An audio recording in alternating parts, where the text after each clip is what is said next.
বিশাখাপত্তনম থেকে আরাকুর পথে আমরা এগিয়ে চলেছি। পূর্বঘাট পর্বতমালার বুক চিরে আমাদের ট্রেন এগিয়ে চলেছে।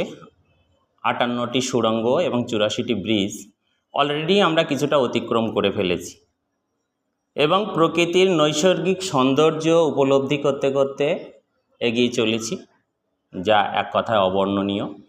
এবং আমার এই ভিডিওতে শুধু সৌন্দর্য নয়, আমি এখানকার মানুষের দৈনন্দিন রুজি রোজগারের জীবিকা আমি দেখানোর চেষ্টা করেছি। আপনারা খেয়াল করলে সেটা দেখতে পাবেন। এবং আমার ভিডিওর শেষে আপনারা দেখবেন ছোট ছোট অবলা জীব কিভাবে আপনার প্রতীক্ষায় তারা বসে আছে শুধু একটি খাবারের জন্য।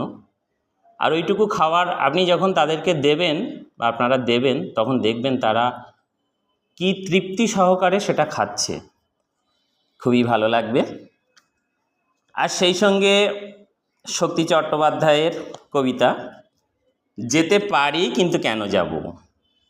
ভাবছি ঘুরে দাঁড়ানোই ভালো। এত কালো মেখেছি দু হাতে এত কাল ধরে, কখনো তোমার করে তোমাকে ভাবিনি। এখন খাদের পাশে রাত্রিতে দাঁড়ালে চাঁদ ডাকে আয় আয় আয়। এখন গঙ্গার তীরে ঘুমন্ত দাঁড়ালে চিতাকার ডাকে আয় আয়। যেতে পারি, যে কোনো দিকেই আমি চলে যেতে পারি, কিন্তু কেন যাব? কেন যাব? সন্তানের মুখ ধরে একটু চুমু খাবো। যাব, কিন্তু এখনই যাব না, তোমাদেরও সঙ্গে নিয়ে যাব। একাকী যাব না অসময়ে। তাই তো আমি আপনাদের উদ্দেশ্যে আবার বলবো, আমি নিশ্চিত প্রকৃতির রূপে এবং প্রেমে আপনি বিভোর হতে বাধ্য যদি আপনি এই পথ দিয়ে একবার যান।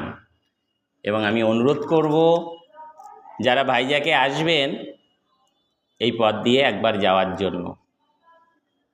পূর্বঘাট পর্বতমালার অপরূপ সৌন্দর্যময় রূপ উপলব্ধি করতে পারলে সত্যি আমাদের জীবনটা জুড়িয়ে যাবে এবং ভেতর থেকে একটা আলাদা অনুভূতি আমরা খুঁজে পাব।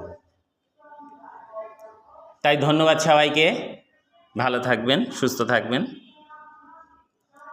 আর এই পরিবেশে যেতে যেতে কিছু ছোট ছোট প্রাণীদের কথা আমি আগেই বলছিলাম, তাদের কষ্ট এখনও আমার চোখে ফুটে ওঠে এবং জল হয়ে ঝরে।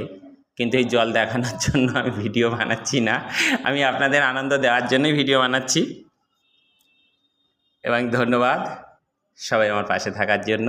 এইভাবে